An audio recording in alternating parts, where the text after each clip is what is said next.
किसी की निंदा ना करें। अगर आप मदद के लिए हाथ बढ़ा सकते हैं तो ज़रूर बढ़ाएं। अगर नहीं बढ़ा सकते तो अपने हाथ जोड़िए, अपने भाइयों को आशीर्वाद दीजिए और उनके मार्ग पर जाने दीजिए।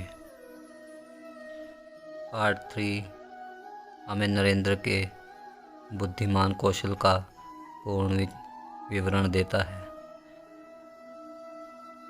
किसी इंसान को पूरी तरह समझने के लिए उसके जीवन को संपूर्णता से देखना आवश्यक है।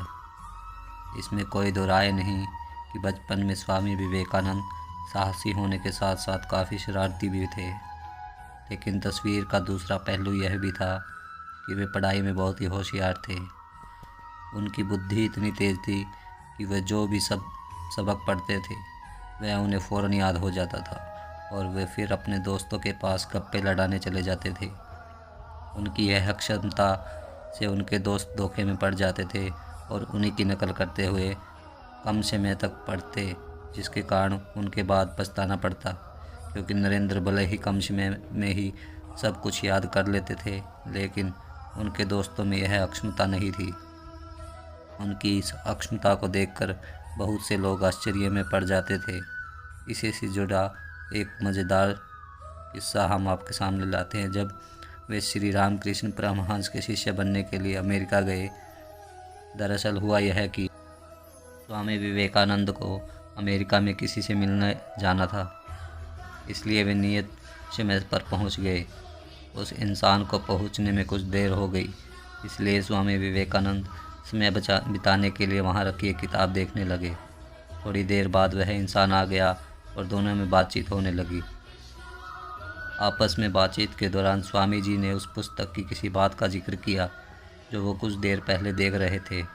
इस पर उस इंसान ने आश्चर्य से पूछा, अभी तो मैंने देखा कि आप उस पुस्तक के सिर्फ पन्ने पलट रहे थे और अब आप उसे लिखे उदाहरणों का उल्लेख कर रहे हैं, यह कैसे संभव है?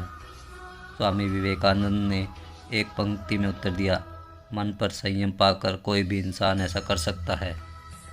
वास्तव में यह उनमें यह गुण अभ्यास से आया। अपनी व्यापक रुचि के चलते वह छात्र जीवन में नरेंद्र हर विषय की पुस्तक पढ़ते थे। एक बार वे अपने पिता के साथ कुछ दिनों के लिए रायपुर गए। वहाँ उनके पास बहुत ही खाली समय होता था, इसलिए उनके पिता ने तरह तरह की किताबें पढ़ने के लिए दी।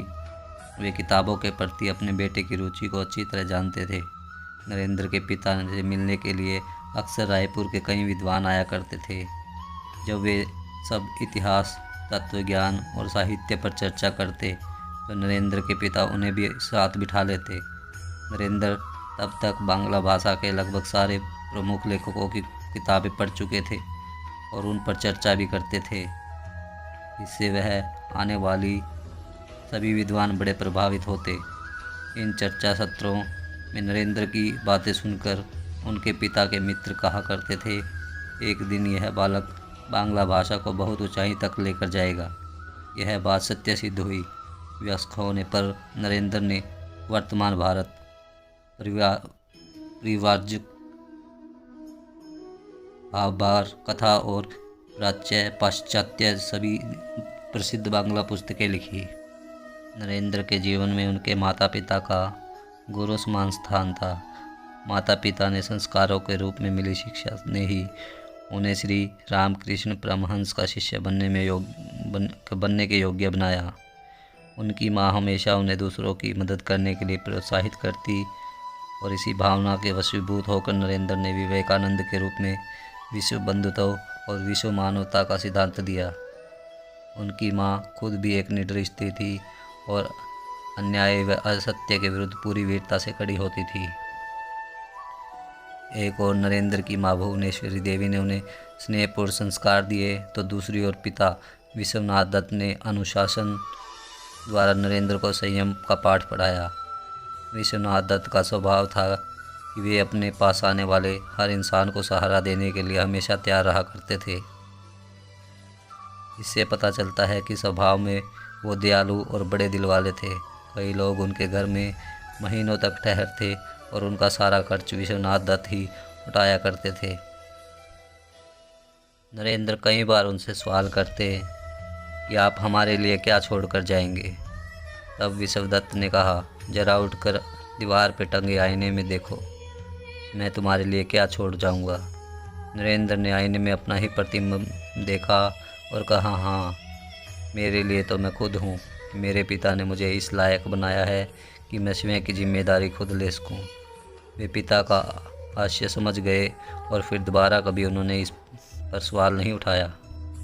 एक होशियार छात्र होने के कारण नरेंद्र स्कूलों में बच्चों के बीच लीडर जैसी हैसियत रखते थे। एक महान वक्ता के सारे गुण उनमें बचपन से ही मौजूद थे। स्कूल में उन्होंने एक बार भाषण भी दिया।